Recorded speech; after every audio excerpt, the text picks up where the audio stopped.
solution that can make a real difference. It's a simple act, a symbol of change, a commitment to a greener tomorrow. Stay tuned because together we can plant the seeds of a sustainable future coming up at 8 p.m. tonight. As the world warms, nature's sentinels will rise. As a billion hands will dig deep to write a new future for our planet.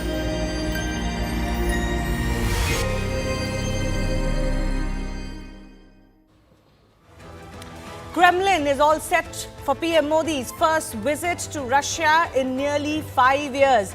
Apart from a guard of honor at the airport, PM will attend a dinner tonight post his arrival. Now, Prime Minister Modi will then interact with the Indian community in Russia and visit Kremlin tomorrow. Over the next 2 days, both PM Modi and Putin will review the whole range of the bilateral ties, including defense, investments, energy cooperation, education, culture, and people-to-people exchanges. Notably, he will also interact with over 100 Indian origin students from the Kendra Vidyalaya in Moscow tomorrow. The key focus will be Ukraine war, green fuel, and clean energy. The long-drawn Ukraine war that continues to destabilize global markets and security situation will be the key highlight. With the first-hand view of the G7 leaders on the Ukraine war during the Italy summit last month, Prime Minister will be able to impress upon President Putin, and so is the hope, of the global message while also balancing India's friendship and support. India has walked this tightrope reasonably well so far, but clearly there is still pressure on India to play a constructive role in restricting Russia's advance and ensure some sort of a palatable solution to all sides. How best can India deal with these pressures exerted globally and especially with a view on its friendship with Russia? We take that question to our experts joining us in just a bit. First up, let's take a look at why the Modi visit this time around to Russia is significant. It will be the first since the start of the Russia-Ukraine conflict in February 2022. In fact, Prime Minister Narendra Modi last travelled to Russia in September 2019 to attend the Eastern Economic Forum in Vladivostok. The visit is the Indian leader's first in 5 years. Also, the visit is the first to Moscow for the first time since 2015. In 2019, as I mentioned, he travelled to Vladivostok. Prime Minister Narendra Modi is visiting Russia just a month after taking charge of his new government for a third consecutive term. That's why it also gains significance. This is the Prime Minister's first visit after Putin was re-elected as the President of Russia for the 5th time in March. Prime Minister's visit will be ahead of BRICS summit, where presidency is with Russia this year. The summit will be held in Kazan in October and PM is expected to participate given that India is a key member. Now, PM Modi's visit to Moscow is also happening few days after he skipped the Shanghai Cooperation Organization summit. And finally, as far as what's on the agenda is concerned, this visit is key for India for the S-400 joint venture signing. In fact, let me tell you a little bit more about that in itself. Now, this system, of course, is very key for India, but the joint venture being expanded is of key importance and highlight during this visit to Moscow. This landmark joint venture will be looking at maintaining and repairing S-400 air defense systems in India, will enable producing of spare parts of the S-400 air defense systems in India by 2028. Remember, 3 of the 5 units have already been delivered to the Indian Air Force near Pathankot, Siliguri and Rajasthan. The remaining 2 are expected by the 3rd quarter of 2026. Now, this deal overall and its expansion is of strategic advantage to India. It will provide India with security cover both on the eastern and the western borders. According to defense experts, S-400s deployed in the Himalayas can reach the intermediate zone of the Chinese airfields, and not to forget, it can cover up to 80% of Pakistan's territorial space. For India, deploying these systems along its borders provides an unprecedented strategic advantage, effectively keeping potential adversaries at bay. Now let's look at how President Putin has heaped praises on Russia's true friend Modi over the years. These remarks have gained significance after the country found itself isolated post the Ukraine invasion. So let me just paint this picture for you. In December 2023, President Putin praised PM, saying that he cannot be intimidated or forced to take decisions that are contrary to his national interests. Again in December 2023, at the Russia Calling Investment Forum, President Putin credited PM for the policy pursued by him as the main guarantor of the progressively developing ties between the two countries. At that time, President Putin hailed India and said trade turnover between the two nations is growing. In October that year, President Putin called PM Modi a very wise man, adding that India was making great strides in development under his leadership. He alleged that the West was trying to cast anyone who's not ready to blindly follow Western elites as the enemy. At a certain point in time, they tried to do the same with India, he said. Now they're flirting with India. Putin said that the Indian leadership is independent, it is led by national interests. In September 2023, President Putin exalted Prime Minister's Make in India initiative and said Russia can emulate the success stories of its partners like India in promoting the growth of its domestic industries. In 2022, President Putin called PM Modi a true patriot for his neutral stand on Ukraine. Even in 2021 though, before the war began, there was the similar vein. Putin said Russia sees India as a great power. So this relationship goes a little bit deeper than just India's stance on Ukraine, but it has been accentuated during that period as well. Finally, let me quickly paint a picture of the politics that has erupted back home in India because of this visit to Moscow by the Prime Minister.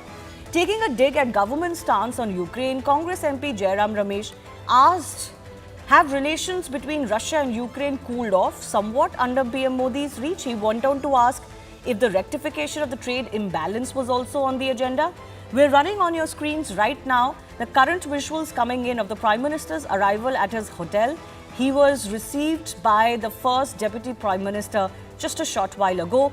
And clearly, as you see, there's always a lot of Indian colour that is presented to the visiting Indian dignitary. Talking about the questions raised by the opponents back home, Shiv Sena UBT has questioned the Prime Minister, saying that Italy and Russia are his priorities, but he continues to ignore Manipur, which has been violence-torn for a year.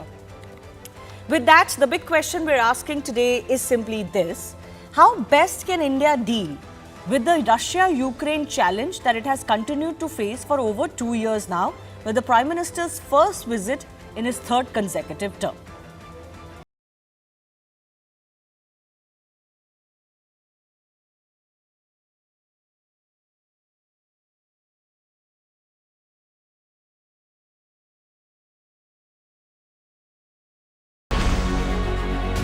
The visit is very significant. A lot has changed around the world, but also our relations have expanded. Everybody's excited, everybody knows about this thing. Russian media has been covering it very positively. I'm learning Kathak dance for maybe 7 years, and I'm happy that I can present this art form in front of Narendra Modi. I'm very proud.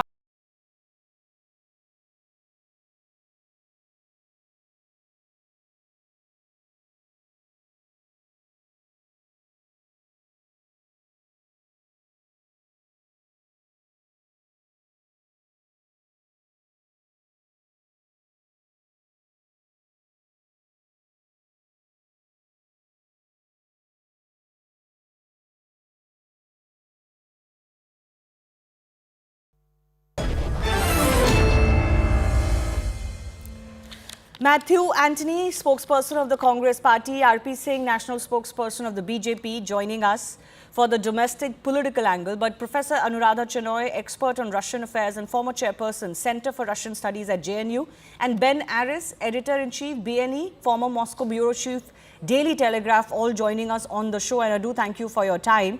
Let me begin with Professor Anuradha Chenoy. Do you think in some ways this visit is also coming to balance the expectations that Russia has from India? Because while India stood by Russia, did not call it out singularly during the entire war crisis, and has continued to buy Russian petrol or fuel, for example, there was still a feeling growing in Russia that it is not getting enough from India. Is this visit to somehow assuage certain aspects of that? To some extent, but I can tell you that in the last 3 years, while the Ukraine war was on and India got, increased its oil and gas at a time when there were such sanctions on Russia, there is a great deal of goodwill and support for India and the Indian people and the Indian government and the Prime Minister. I can tell you that India is seen as one of their most favored partners across their spectrum. And they're very grateful because India has kept this going. And this is the second time it's happened. When the Soviet Union collapsed, again, in the defense imports that India took, it kept their economy fairly stable. And this is the second time. So, and in a sense, it's a payback for what Russia has been doing for India whenever there is any kind of issue, conflict. So, this is a very conflict-free, it's a very old relationship. This is a process. And this visit, I think, is particularly important given the geopolitical aspect and the fact that both President Putin and Prime Minister Modi are just newly re-elected into their term. Yes. So it's a very important visit. Benares, how is this being looked at in Moscow? I think they're going to welcome Modi coming, that the West has been trying to isolate Russia rather unsuccessfully. They just had the Swiss peace summit a few weeks ago. And there the idea was to invite, as many of the international community, particularly the global south, to that in order to show that Russia was isolated. That summit failed because 100 people turned up, but key players didn't. India sent a minor representation. China didn't go at all. And the fact that you have a major world leader coming to Moscow and talking to Putin is very important to show that Russia is not isolated. We just had yesterday Orbán, the Hungarian Prime Minister, in Moscow, and that caused an absolute outrage, outcry in Europe that he would go, a European Union member would go and meet with Putin. And so the fact that Modi's coming the next day and there's none of that criticism is very remarkable. It shows, I think, that Putin and the global south, the emerging markets, are actually kind of united. And this attempt by the West to isolate Russia in particular is not working very well because, as your previous guest said, the relationships between Russia and India are old and remain very good. They're doing a lot of business together. But having said all of that, I think Modi's particularly interesting because he's playing the mediator, the voice of reason within what is becoming increasingly tense relations between East and West, and that he and India are, of the BRICS, the ones that maintain the best relationships with the West. And so he can talk to Putin, but at the same time, he's still welcomed in the West as a moderate figure and someone who's looking more to economic goals rather than military goals or a geopolitical clash that's brewing between the US, Russia, and China. I want to go across to Matthew Anthony of the Congress Party joining us. Sometimes the Congress faces this criticism that you criticize virtually anything that the Prime Minister does or his government does purely for the sake of criticism. But in this case, for example, Jairam Ramesh took to X and questioned the stagnation of Indian exports to Russia. Overall, if you look at the India-Russia trade in 2013, financial year 2013, when the UPA was just on its way out, it stood at $6.94 billion US. Today, it's at $49.36 billion. That's an increase of 600%. So is it nitpicking and hair splitting just to kind of highlight one subset of the data while not looking at the larger picture? Shivani, thank you for taking me to the show and to all the viewers. Let's understand that if the Prime Minister Modi has gone to Russia and India as a country has got a very good relationship with USSR and Russia, there is no denial to that one. And during Dr. Manmohan Singh's time, in the 10 years time, he had made 16 visits to 16 meetings with the Russian counterpart. Now, coming to this particular point of his visit, one is, what is the trade deficit? The trade deficit is that India is importing almost close to say around a $47 to $50 billion of imports from Russia, which is largely oil and gas products, which is coming here and recycled and being sold to Europe, again, by a lot of crony capitalists being involved in that. Second is that while we supported Russia as a country, then why didn't we negotiate our exports from here, especially iron, steel, and all other consumable goods to Russia, when the whole West was banning Russia? we still don't have an increase on that. So the trade deficit is widened. That's exactly what we are saying, that it is Russia which got benefited because they got the rupee here, they got the oil sold when they were completely banned. But whereas the Indian exports didn't grow significantly to that size. You don't think that India when kind we of makes up for it by the support that it gets more than some of the Western allies in the defense sector? You have to look at it in totality and with a wholesome view, right? It cannot just be, okay, just, trade deficit can be offset by several other things that you need more. Shivani, let me complete. Yeah. So, trade deficit, because, when India has given such a magnanimity to Russia, which we all disagree to because we all were not agreeing to the high-handedness of the invasion of Ukraine. However, the government kind of supported Russia. And then they supported Russia with an oil import. And they got that oil traded back to Europe, circumventing the system, where a lot of capitalists got benefited. Why couldn't we push our country's negotiation to get our exports moved up, at least by 100%? We couldn't. And then we also got our citizens being faked into supporting Russia into the war. And a few of them got killed. Where are we standing on that one? Where is our Prime Minister so on that issue, noise on that one? Okay, now, once again, on that issue, the PM necessarily doesn't need to speak himself. But the Foreign Secretary on Friday had said that the PM will be seeking an early discharge of these Indians, the ones who have been allegedly duped by agents to join the Russian army, and there have been a couple of casualties. So why jump the gun? We are not jumping the gun, but why is not that a priority for the PM? Why the Foreign Secretary? Then the Foreign Secretary could talk a lot of things. The S-400, which you're saying right now, let us see who's going to be benefiting from the AMC contracts of this S-400, which are very expensive. Turkey has bought this, and it is a very expensive, complex defense equipment. So let us see what is going to come. Now, second, on the political part of it, the previous speaker told about our Prime Minister's magnanimity or his ability to speak to Putin and as well as his ability to speak to the West. Now, he himself cannot speak to his own CM Biren Singh for the last 1 year's time. And people in Manipur, is people in Russia and Ukraine more important for the Prime Minister of India than the people of Manipur who has been killed in the ethnic and the tribal war there and the tribal conflict there? That's what we are asking. Let RP Singh respond to that. First, the question of how much focus has the Prime Minister given to conflicts and brutal, bloody conflicts in India versus how much focus has gone to Russia or Ukraine? RP Singh. Well, my friend from Congress is not aware that Biren Singh and Prime Minister speaks. I mean, it's not that the CM or the PM would not be speaking, and Prime Minister will not be updated about the situation on ground. And Prime Minister spoke at length in the Parliament about what has happened in Parliament in Manipur and what's the government's decision and what's the government's line on Manipur also. And things are much better than what they were a year back. Today schools are open, today colleges are open, today markets are functioning, today government offices are working. So things are improving day by day. But we all know that this whole thing happened because of some court decision, which was very sad that some court gave a decision, and that led to all this situation in Manipur. But I mean, why to compare two? I mean, I don't understand. And then when Prime Minister has spoken about that in Parliament, they boycotted that. I mean, the opposition walked out of the Parliament when Prime Minister was speaking about Manipur. So they have to create some issue or other. हमारे पंजाबी में कहावत है आटा गूंदी हिल्दी क्यों है? When you make the dough, why do you move around when you are making a dough? So that's how Congress is. But coming on the Russian issue, I mean, even if I go by what my friend is saying, if the oil is being routed through India, after all, who is making money? Someone is making money, and that money ultimately tax is being paid on that money, and that tax, through that tax, the development work happens. Through that taxes, a lot of progress happens in the country. So, but as I said, they have to raise questions. I mean, if Prime Minister goes and tell the Putin sir that war is not the only way, you have to find out a solution to Ukraine.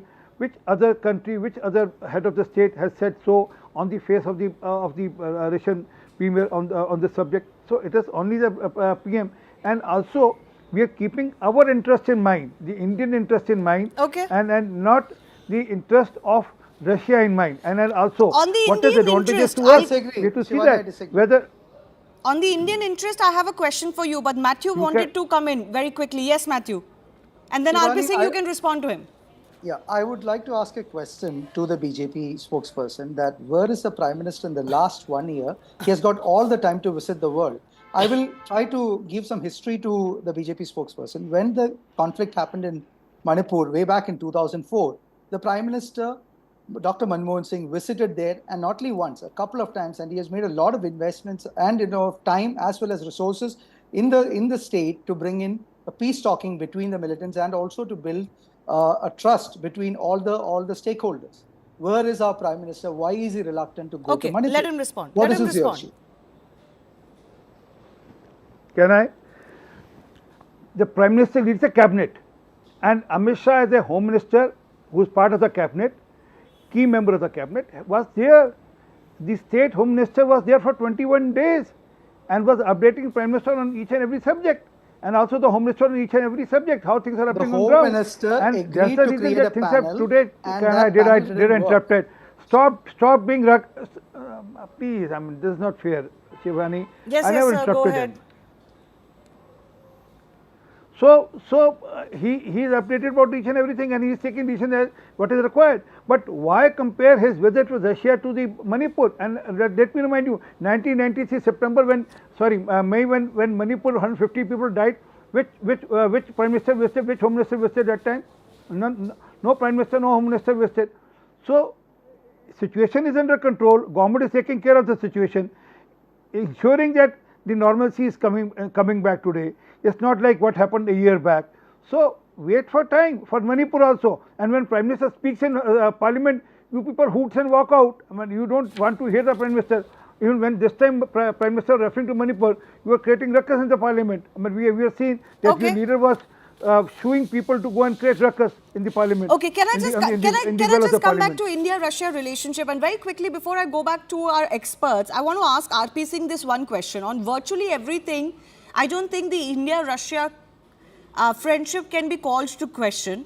As our experts said, time-tested, old relationship, not really withered by any of the seasonal issues, and certainly not the war. But, for example, on the China issue, can a question not be asked?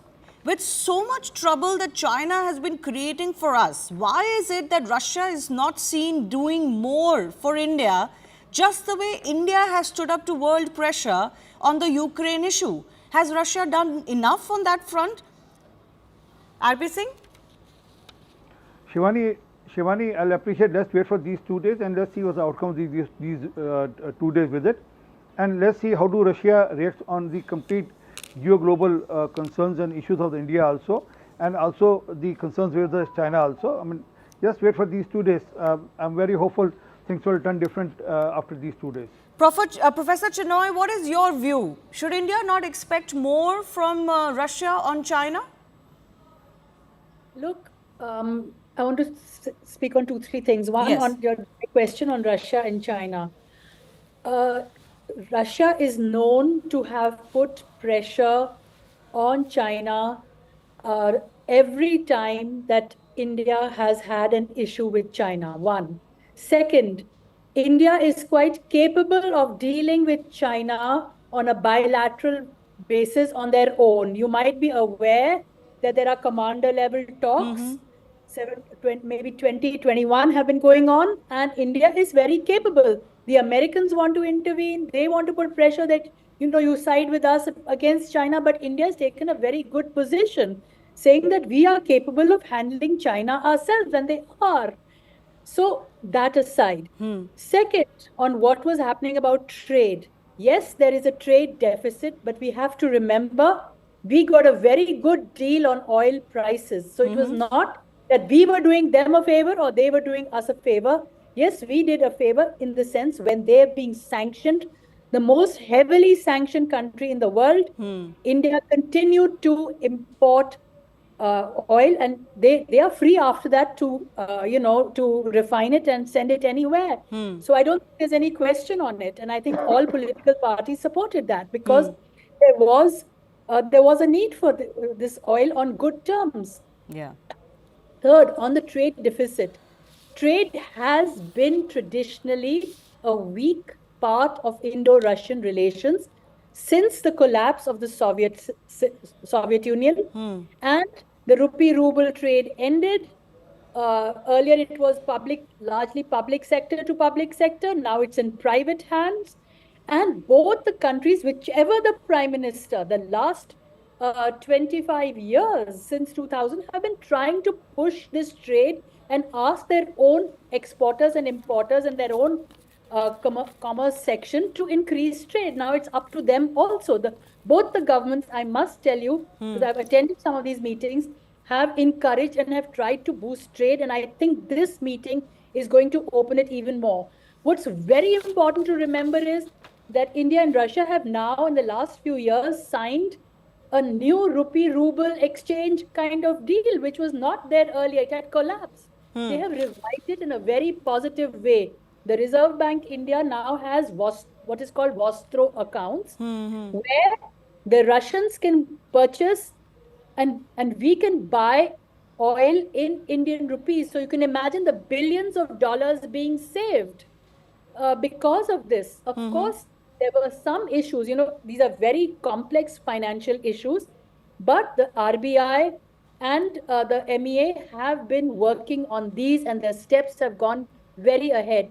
And just a few days ago, the Foreign Secretary said that there are no problems in this. Okay. They're trying to bypass the SWIFT system between Russia and India and the BRICS. So there's a lot happening. So please don't underwrite it. And lastly, on the Ukraine question, I think India took a very good position where they understood Russia's security considerations. How would we like it if the Americans put missiles on the India-Pak border? We would not. So the same thing they were doing, making Ukraine a part of NATO. And India has consistently, the last 3 years, have said that both sides should meet and talk about peace. This one-sided events like in Switzerland or in the United Nations, where repeatedly they have tried to, blame Russia, whereas India knows clearly that this war has a long history. Since 2008, Putin has 5 times asked for peace negotiations. The West has bypassed those. Right. And India understands international history. Okay, that brings me to the question I've been wanting to ask. Ben Harris, I'll come to you with this. There are a lot of expectations, or some expectations at least, that India can play a role when it comes to helping that peace resolution or whatever that deal is going to be. And several international players have been at it. There doesn't seem to be a resolution. Now, just recently, Vladimir Putin was on record to say he wants a definitive resolution to the conflict, not just a pause. He wants this conflict to be ended for posterity, but the conditions that he set for that are such that it's unlikely the Western allies will come on board, the Western countries will come on board. What role could India play in this? Do you see India playing any role in this? Absolutely. I think, all of your guests have alluded to the deep and long friendship between India and Russia. But all these relationships are built up, they've been bilateral.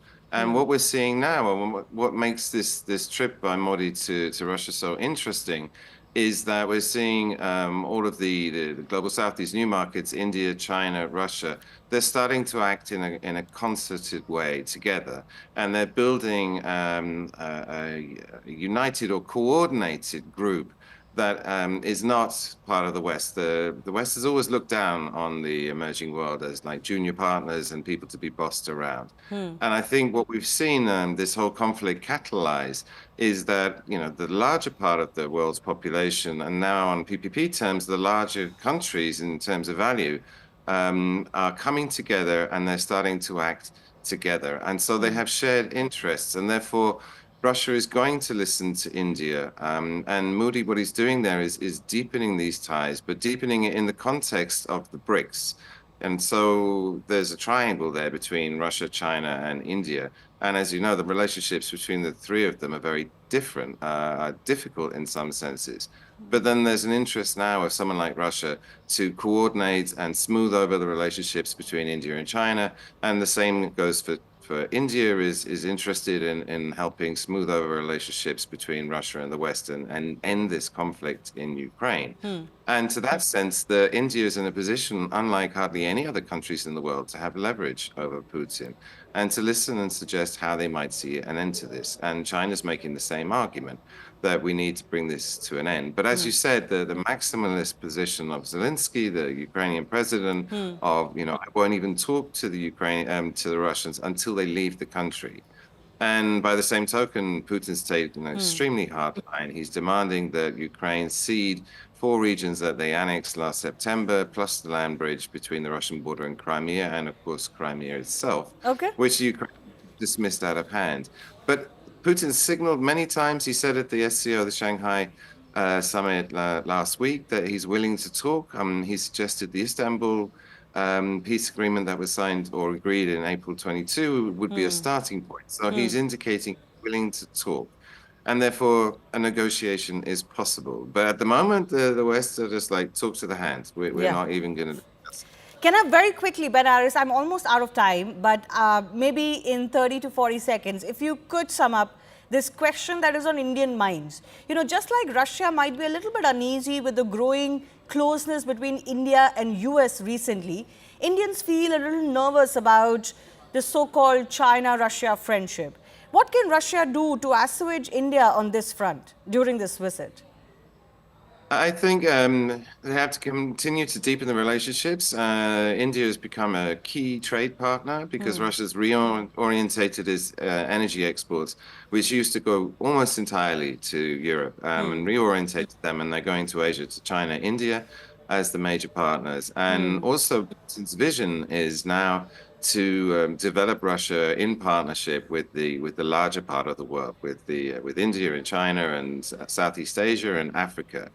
And so India there is a true partner, and the relationship was good before, but now it's going to be absolutely strategic. And so I think Putin is going to be there with very open ears to what Modi has to say, and there's significant business between the two countries already. All right. I'll leave it at that. I do thank our guests for joining us. Some of them will continue for our second debate as well. Coming up after a very short break, we look back home, in fact, right here in the heart of the national capital. The AAP and Congress ties coming under scanner again. Now, rift is out in the open over the Lok Sabha poll loss. We'll get you more in just a bit.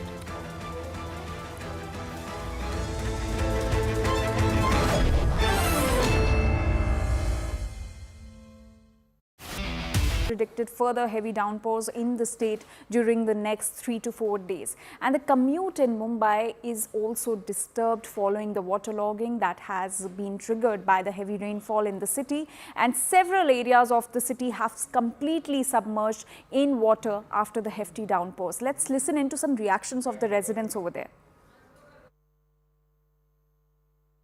अभी बारिश आ रहा है, अभी बारिश तो nature है, उसको आना चाहिए। अभी इतना पानी भर जाएगा तो कभी सोचा नहीं था। अभी बारिश के सामने किसकी चलती नहीं है भाई। बारिश में कभी गड्ढे विड्ढे भी रहते हैं ना, बरोबर कभी किधर गड्ढा आदमी गिर गया, किधर बरोबर वो भी नहीं है ना। अभी आदमी कैसे जाएगा बारिश में, ट्रेन बंद, बस बंद, सब बंद।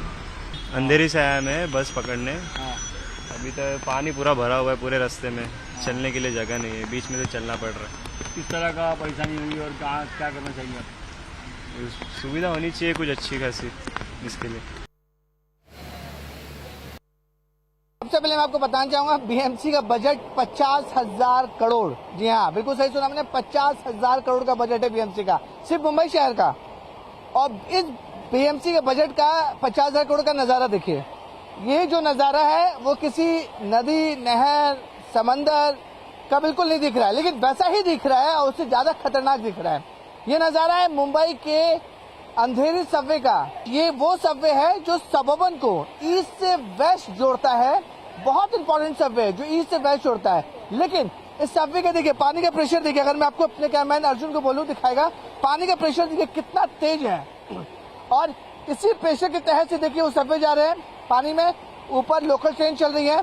और ये सबवे बहुत ज्यादा इंपॉर्टेंट है मुंबई सबर्बन के लिए, क्योंकि ये जो ईस्ट वेस्ट का जो इलाका है वो कनेक्ट करता है। लेकिन भारी बारिश की वजह से पूरा का पूरा सबवे को बंद कर दिया गया है, आसपास के इलाके हैं वो भी पूरे से बंद कर दिए गए हैं। दूसरी तरफ की तस्वीरें दिखाऊंगा, देखिए लोगों को कितनी मुश्किलों का सामना करना पड़ रहा है, क्योंकि ऑफिस का टाइम होते जा रहा है, महिलाएं हो।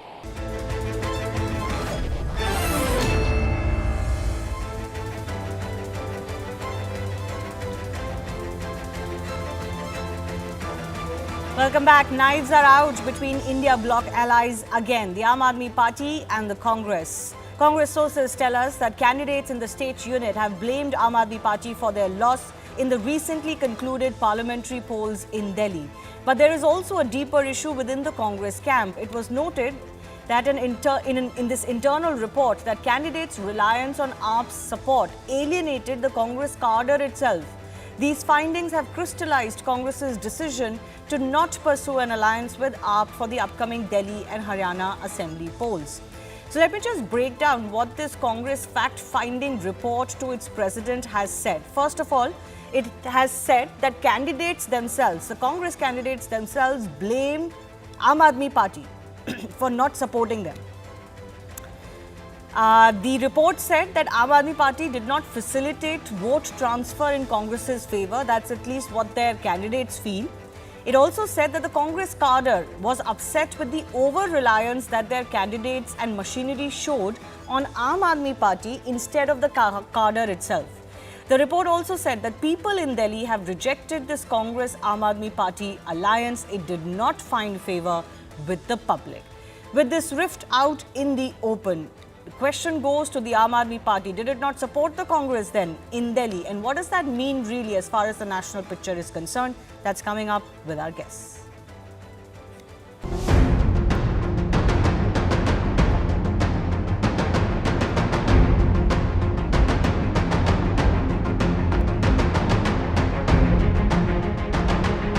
What they were afraid of, very insecure. They did not even listen their leader like Arvind Kejriwal. He exhorted that vote should be given to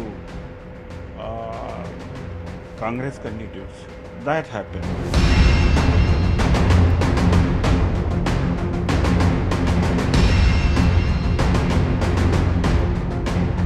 Once the Aam Aadmi supporters transfer their vote to Hath, then it will be difficult to get it back in forthcoming election, which is very close to.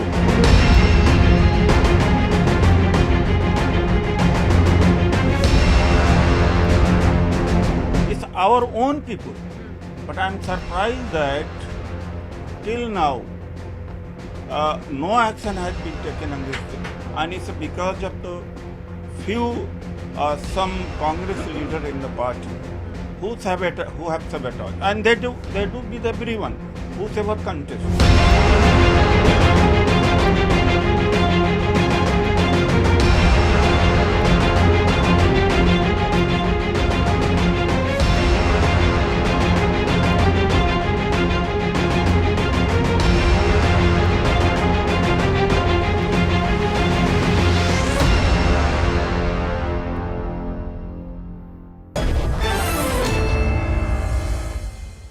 Let's go across to our guest joining us. RP Singh of the BJP continues with us. Rashid Kidwai, author and senior journalist, tracks the Congress very closely. Dr. Nikul Patel is the leader of the Congress party, and Anmol Panwar, spokesperson of the Aam Aadmi Party, will be with us as well.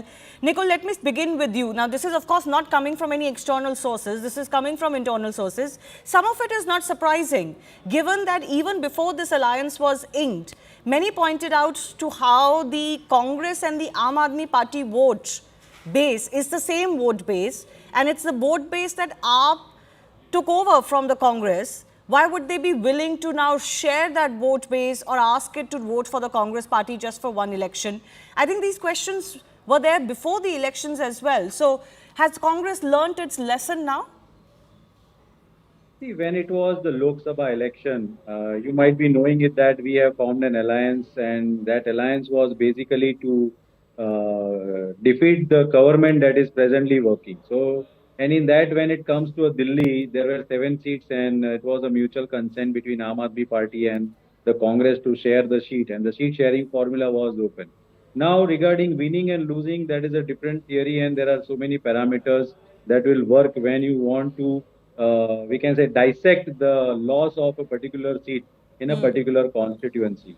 If we see the entire country, the entire coalition had worked well, and what expectations Bharatiya Janata Party was making of 400 plus, they were not getting it, and ultimately the democracy, the opposition had become strong. And today we are feeling that heat, giving that heat to the government, and we are working well. Okay, so you're saying that Congress by and large is still very happy. Rashid Kidwai, is that the case, or should they be looking state, particularly this complex issue of their alliance with the Aam Aadmi Party, whether it's Punjab, whether it's Gujarat, whether it's Delhi, particularly Delhi, let's say. Are the candidates making an excuse, using AAP as the fall guy, or do you think they have a point?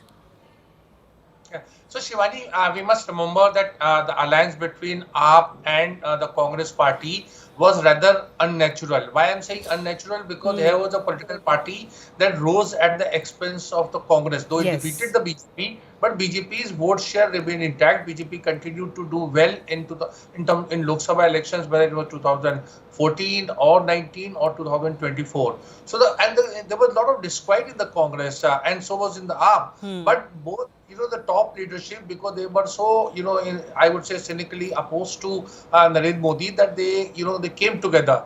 Now comes when nothing, there was no gain was there for Aam Aadmi Party and the Congress. Now the blame game has started. And Shivani, this is just it's a signal, because the way Rahul Gandhi is, projecting himself as a leader, as a mass leader, as a leader who has sort of dealt a blow to the BJP. Now the allies, many other, India alliance, partners are going to feel insecure. Sooner or later, you will see this will come through TMC, through, Samajwadi Party and other partners. So if Mr. Rahul Gandhi and the Congress is serious, they should, share that, so to say, the spoils of, I won't say power, but whatever achievement. So they should there is no India Alliance office, there is no India Alliance convener, there is no office bearers. So they should put something in place. The Congress is making it look that whatever that performance Congress did, and of course the Congress did a commendable job, Shivani, but it was all, Congress. So if Mr. Akhilesh Yadav and Mamata Banerjee start feeling left out, or DMK. then I think, and DMK. See, DMK, RJD and all have been that old allies. So that is slightly different, Shivani. But these new allies, they need, the Mr. Rahul Gandhi and the Congress need to extend, a hand of friendship and give them a feel that it is India Alliance that is going to work till 2029. Okay, so you're raising a very different issue, but an issue we have discussed in the past, Rashid Kidwai. I'll try and delve on that. Because, interestingly, the Prime Minister in Parliament also made the point that actually it's the allies who should be worried. The Congress has cannibalized their vote wherever it was the junior partner, and the alliance partners have had nothing to gain from the alliance from the Congress party, where they were the junior partners. So that may be a seed of doubt that the Prime Minister may have also put in the opposition's mind. But let me go across to Anmol joining us from the Aam Aadmi Party. How do you look at this Congress internal report? Their candidates very openly are saying that your MLAs were insecure on the ground. You did not allow a transfer of vote to happen because you know the Delhi Assembly elections are very close by. और जैसे उदित राज ने बोला था, एक बार वो vote चढ़ गया कांग्रेस को तो वो वोट उतरेगा नहीं. Shivani ji, I don't know why Congress candidates are making such statements. Everyone knows that our leader was wrongfully imprisoned just before the elections. He was granted only 15 days to campaign for the election, and during those 15 days, he didn't just focus on his own party's success, but he embraced the true spirit of coalition politics by campaigning for all the Congress candidates as well.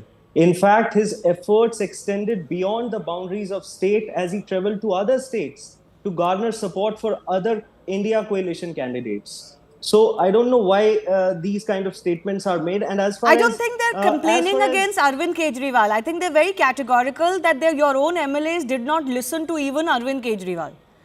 No, Shivani ji. In fact, as far as you said that regarding the transfer of votes, in several past elections, we have seen how Aam Aadmi Party, despite losing in the Lok Sabha elections, has been overwhelmingly victorious in the assembly elections. Because people vote for us based on our work. There's a widespread trust among people in the governance model of the Aam Aadmi Party. And this journey of Aam Aadmi Party, this electoral success over the past years is a testament to the power of governance-focused politics. Yeah, but the Congress leaders are asking कि हमें क्या मिला? आपको तो मिलता ही है vote assembly elections में. Anmol, the very question only is, what did the Congress get out of this alliance when you are the leading party in Delhi, let's say, when it comes to assembly? Surely the vote percentages we were all pointing out, even arithmetically the BJP was ahead of the Congress, Aam Aadmi Party combined. But what did the Congress gain from this alliance is what the Congress leaders are asking. I think the kind of internal, whatever the report they have submitted to the national leadership, one of their candidates was heard saying that there exist many Congress in Delhi and one that runs at local level. I think it's Mr. Udit Raj and the other which runs at the national level. Our focus in this Lok Sabha elections was to defeat a tyrannical and autocratic government at the center.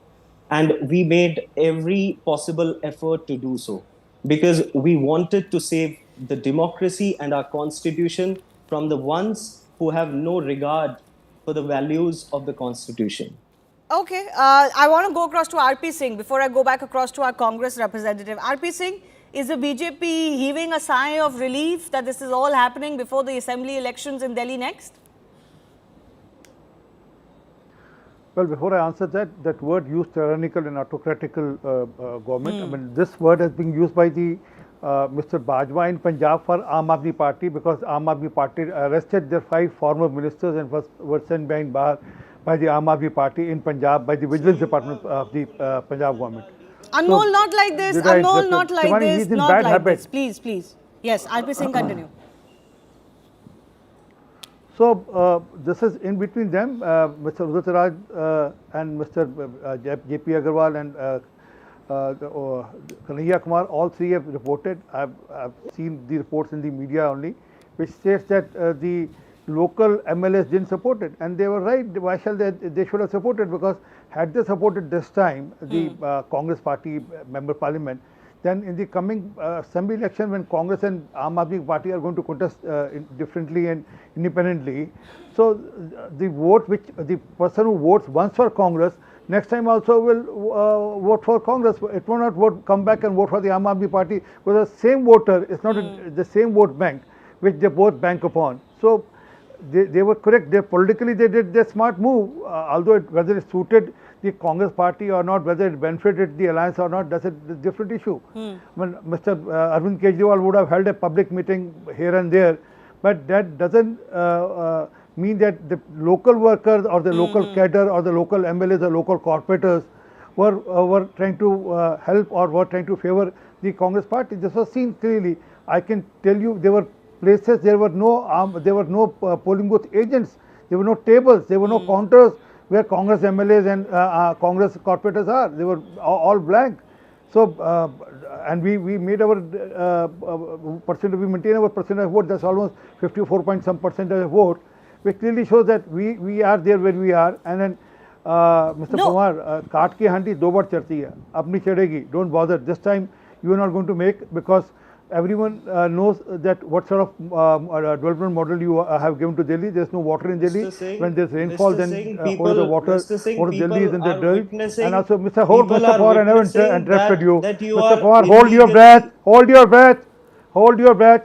And everyone knows that your government is corrupt government. Now it has gone down the throat of the people that your government is corrupt government. So don't bother about that. This time in the assembly election, you'll be routed. Okay, but can I ask about the assembly elections? Okay, one by one, gentlemen. But RP Singh, very quickly on the assembly elections, does it help you if the Congress and the Aam Aadmi Party do not have that alliance anymore? They had already said this was never meant for state elections to begin with. Shivani ji, you must ask him that why we are already targeting for the repeat of the parliamentary election.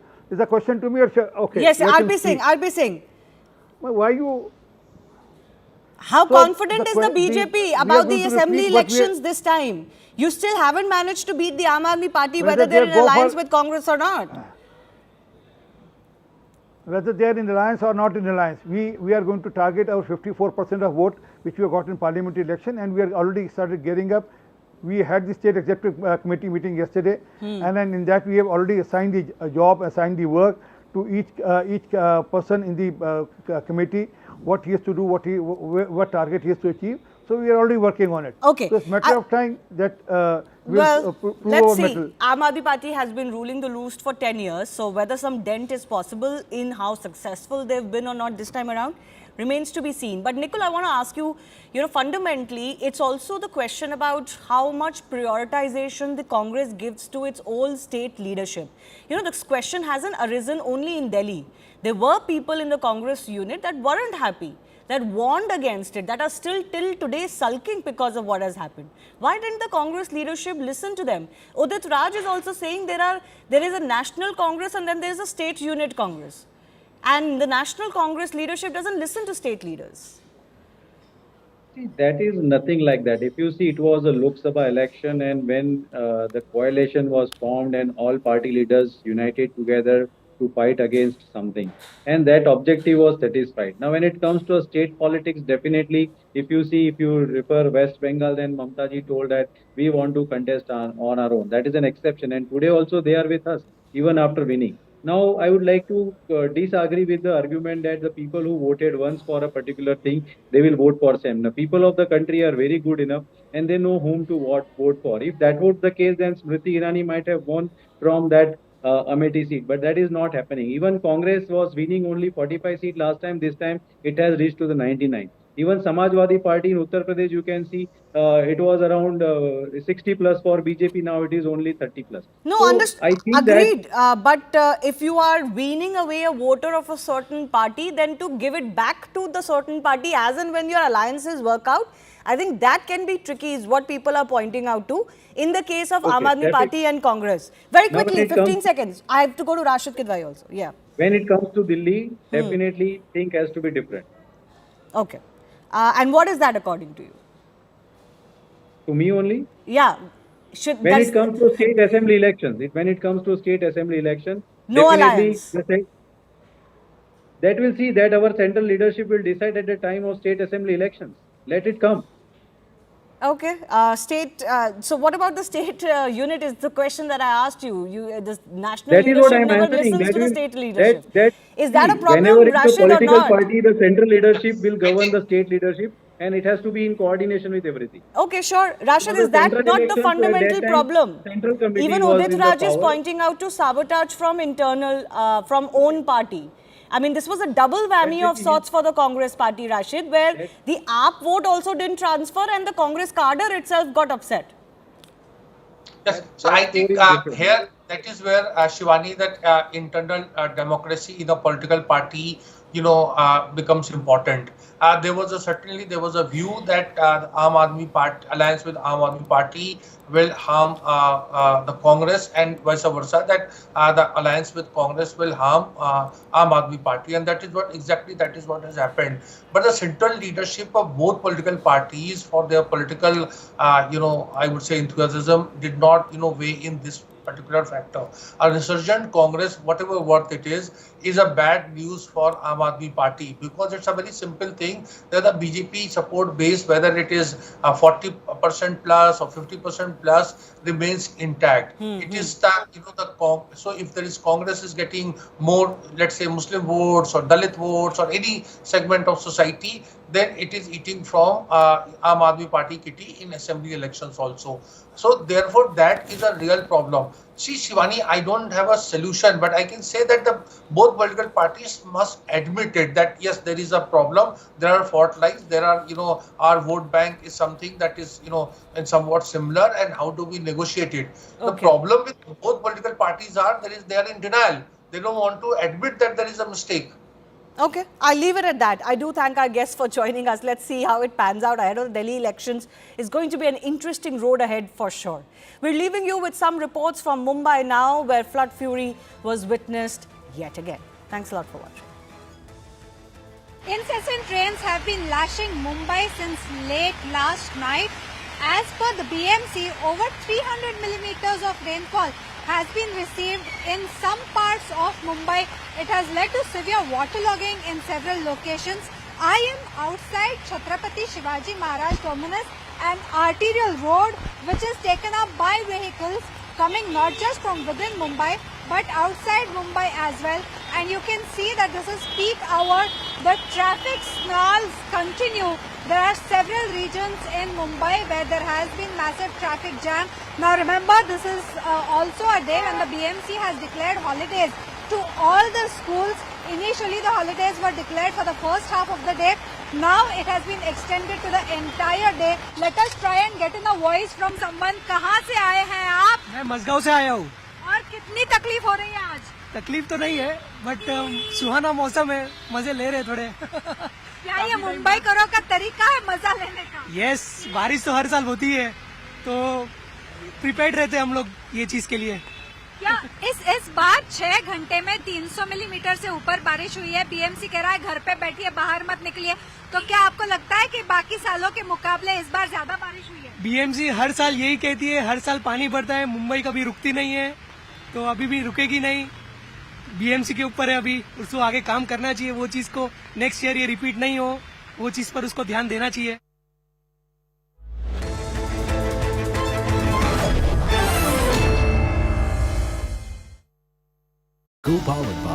Mumbai में ऐसा होता है कि आप office नहीं छोड़ सकते, आपको किसी भी तरीके से जाना पड़ेगा। And News 18's Preeti Sompura is joining us live from Kalina. Preeti, how is the situation currently over there? Now it started raining heavily across the suburban area of the Mumbai, and you can see, I can show you some of the pictures, like it's raining heavily, and now the office hours are also started. Besides this, Maharashtra government and the BMC has announced the school and colleges public holiday today, but despite the private offices are still working, so you can see the lots of traffic on the road. You can see the traffic on the road. All right, we'll try to re-establish that connection with Preeti Sompura, who was giving us all the details of the rainfall that has lashed several parts of Mumbai, and that has led to severe waterlogging in a lot of areas. Andheri subway is closed. In fact, local train services have also been impacted due to the heavy rains that has led to waterlogging. Central and harbour lines are affected due to this, and because of this, the commuters are also facing a lot of difficulties while commuting to their workplaces, but schools and colleges have been ordered to remain shut today. Preeti Sompura is back with us. Preeti, please continue. Yeah, the schools and colleges are closed today, but the private offices are working today, and today is it's a peak hour. It's already started, so you can see behind me lots of traffic jam behind me. And besides this, IMD has also alerted few minutes ago, IMD has issued a new alert, and it says that orange alert till 3 p.m. today. Besides this, there is at around 1:50 p.m. there is a high tide in the sea. Like the high tide level is around 450 meter. High tide will take place across the Mumbai, but you can see that waterlogging is already there on the streets of the Mumbai, and entire linking road and SC road is fully submerged into a water. Besides, these trains are also badly affected, especially the outbound train, and the express train is also affected due to the heavy rain. And Mumbai-Pune, all the express trains like Pragati Express and the Seagull Express train are already cancelled by the Central Railway. Besides this, like BMC has also issued a new alert to the Mumbaikar, like if you have any urgency, then only leave your home. Otherwise, please stay safe at the home. And you can see that already waterlogging is already there, and besides this, heavy rainfall is already started in the suburban parts of the Mumbai, and not only in Mumbai but the city connected to the Mumbai like Navi Mumbai, Thane, and even in the Raigad and in the Sindhudurg area, the heavy rainfall is already starting. Preeti, since when has it been raining in Mumbai? Since last 1 a.m. till 7 a.m., the IMD department has recorded around 300 millimeter rainfall in the Mumbai, which is very high. CNN News 18 and Federal Bank Primetime Studio.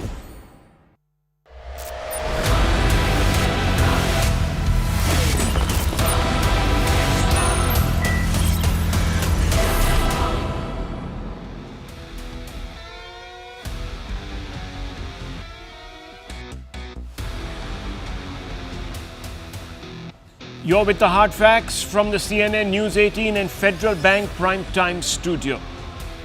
Viewers, have you ever stopped to think about the air you breathe, the water you drink, the very ground beneath your feet? Our planet, our home, is facing unprecedented challenges. From scorching heat waves to erratic monsoon cycle, the effects of climate change are undeniable. But here at News 18, we believe there's still hope. So we are coming up with a potent solution that can make a real difference.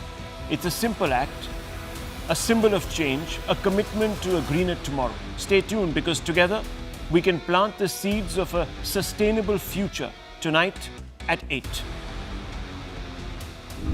As the world warms, nature's sentinels will rise. As a billion hands will dig deep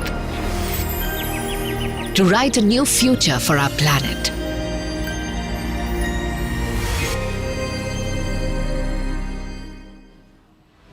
Viewers, it's good to be back with you after a break, after a week's break to be precise. And let us begin by agreeing on a few facts. At the best of times, politicians are opportunistic. They will highlight issues that best suit their political interests. This isn't a bad thing by itself. But being selective, that is, speaking only when it benefits the party or an individual, cannot extend to all issues. For example, and think about it, a crime against humanity is a crime against the Constitution's letter and spirit, and it should be called out